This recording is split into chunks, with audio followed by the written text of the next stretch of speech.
अकोले तालुक्यातील समशेरपूर येथील शेतकरी आसमानी सुलतानी रोगामुळे संकटात सापडले असून कृषी विभागाने तातडीने पिकांचे पंचनामे करून या समस्येकडे लक्ष द्यावे, अन्यथा या परिसरातील शेती व शेतकरी उद्ध्वस्त झाल्याशिवाय राहणार नाही।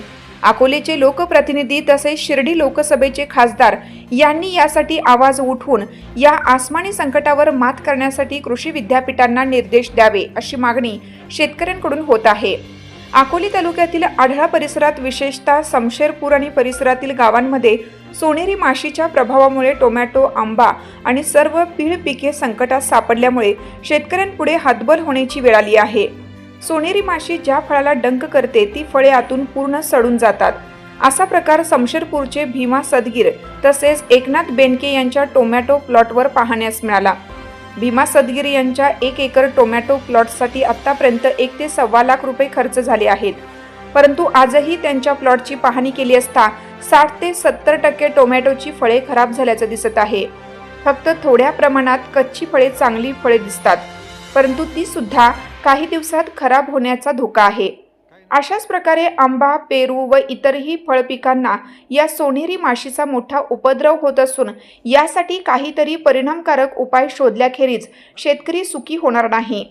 कृषी विभाग आणि महसूल विभागाच्या वतीनं सदर वाया गेलेल्या पिकांचे पंचनामे करावेत, तसेच या आसमानी सुलतानी संकटावर काहीतरी परिणामकारक औषधे शोधावीत, अन्यथा शेतकऱ्यांना आत्महत्या केल्याशिवाय पर्याय राहणार नाही, असा इशारा शेतकऱ्यांच्या वतीने युवा नेते इंजिनियर एकनाथ बेनके यांनी दिला आहे।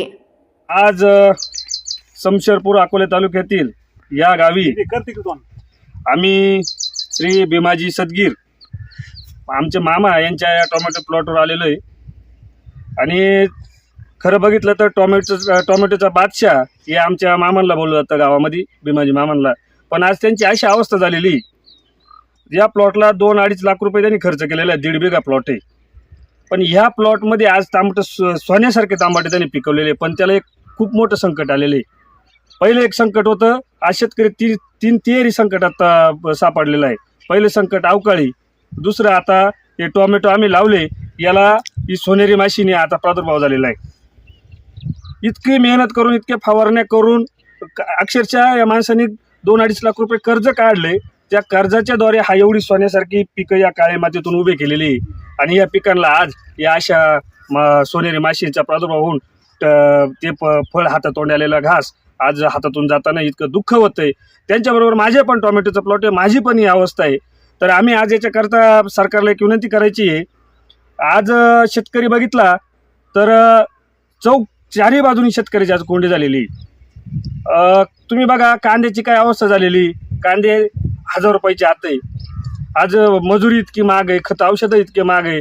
आता या मामाने या टोमॅटो प्लॉटला मला चांगलं आठवतं 30 ते 35 फवारण्या करेल, त्या पण चांगल्या भारी भारी औषधांच्या, कॅल्डॅन्डोनुसन असू, त्याच्यानंतर प्रोक्लिन असो, कराटे असू, त्याच्यानंतर निवळे असू, सगळ्या पर माशीसाठी त्यांनी तर इतकं मेहनत केली। त्यांनी ट्रॅप लावले, सगळ्या गोष्टी लावल्या, पार आसाटाप मारली, निओथ्रीन मारलं, त्याच्यानंतर हमला, सगळं टोटल औषधं ब्रँडेड त्यांनी फवारले, पण ही माशी काही कव्हर होत नाही।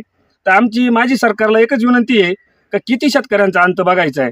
आज शेतकऱ्यांनी काय मातीशी खेळताना, शेती उभी करताना एक या हवामानाची किंवा या वातावरणाशी लढायचं, दुसरं शेतकरी या मालाला बाजारपेठ मिळावं म्हणून ते बाजार भेटावं म्हणून त्याच्याकरता लढायचं, अजून खत बियाणं औषधं यांचे बाजार वाढले त्याच्याकरता लढायचं। आज शेतकऱ्याची अवस्था अतिशय दयनीय झालेली आहे। तातडीने आता अधिवेशन चालू आहे, आता अर्थसंकल्प अधिवेशन चालू आहे। तातडीने आमदार असो, खासदार असो, या सर्व लोकप्रतिनिधींनी शेतकऱ्यांच्या या ज्या मागण्या आहे, शेतकऱ्यांना खरं तर शेतकऱ्याला ना कशाचीच गरज नाही, फक्त शेतकऱ्याला व्यवस्थित मार्गदर्शन करा। हे जे रोग येतात, हे किडे येतात, जे असे शेतकरी संकट यांना मार्गदर्शन करा। शेतकरी पर तुमच्याकडे काही 1 रुपयाची भीक मागणार नाही, इतका स्वाभिमानी शेतकरी बंधू आहे। पण शेतकऱ्याच्या सगळ्या औषधांवर आता GST इतकी महागाई झालेली, काय आता या मामाला किती काय अवस्था झालेली आहे, मामांची किती औषधं लागले, आणि त्यांचे काय म्हणणं आहे त्यांच्या तोंडानेच तुम्ही त्यांना विचारा। आज या तामटाला 2-2.5 लाख रुपये खर्च होऊन ही सोनेरी माशी पडली। ही सोनेरी माशी काय कोणत्याच औषधानं जायला तयार नाही। मग याची दखल खासदार, आमदार गावातले सरपंच या बॉडीने पुढं काढावे आणि याची थोडीफार भरपाई म्हणून बुवा कमीत कमी जेवढं भांडवल गेलं तेवढं तर परत सरकारनं त्याची नोंद घ्यावी. जास्त काही म्हणणं नाही. 10-15 माणसं तांबत तोडायलाय. हे सगळे टोच्या माशेना टोच्या मारून पिकायला आलं का तांबाट खराब होतं म्हणजे ते मार्केटला जात नाही. याचा पर्याय सरकारनं 100% दखल घ्यावी. जास्त काही म्हणणं नाही बुवा. काही नाही. आता त्याला परिवार सुटलाय, सर्व कटाळून गेलाय. काय करून काय नाही सांगा आता तुम्ही. फवारू नाही थकली. दररोज थोडं फवारा चालू तरी ती माशी आवरत नाही. संकट आहे, काय करावं, काय नाही आवरत सांगा, लागेल ते काय इलाज फळ नाही. दिसतंय पण याच्यावरून आकर्षून सरकारने टाकलंय. थांब ना, याच्यात सरकारनं सरकारने काहीतरी आम्हाला बुवा मदत म्हणून करावं असं भरपाई आमची द्यावी. इच्छा आहे. तर आम्ही आत्महत्या